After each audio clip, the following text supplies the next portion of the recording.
ಕಳೆದ ವರ್ಷ ಗಾಂಧಿ ಜಯಂತಿ ಸಂದರ್ಭದಲ್ಲಿ ನಮ್ಮೂರಿನ ಶಾಲೆಯಲ್ಲಿ ನಾವು ನೆಟ್ಟಂತಹ ಗಿಡಗಳು ಈ ವರ್ಷ ಹೇಗಾಗಿದೆ ಬನ್ನಿ ನೋಡೋಣ. ಒಂದು ತೋಟದಲ್ಲಿ 100 ಹೂವರಳಲಿ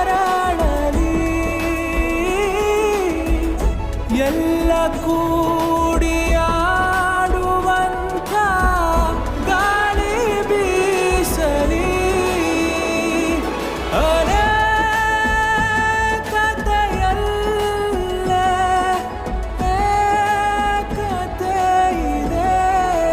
ಈ ಹಸಿರು ವಾತಾವರಣ ಇರತಕ್ಕಂಥ ಗಿಡಗಳ ಮಧ್ಯೆ ಮಕ್ಕಳು ಕಲಿಯೋದ್ರಿಂದ ನಾವು ಹೇಳಿದ್ದನ್ನು ಹೆಚ್ಚು ಅರ್ಥ ಮಾಡ್ಕೊಳ್ತಾರೆ ಮತ್ತು ಅರ್ಥೈಸಿಕೊಳ್ತಾರೆ.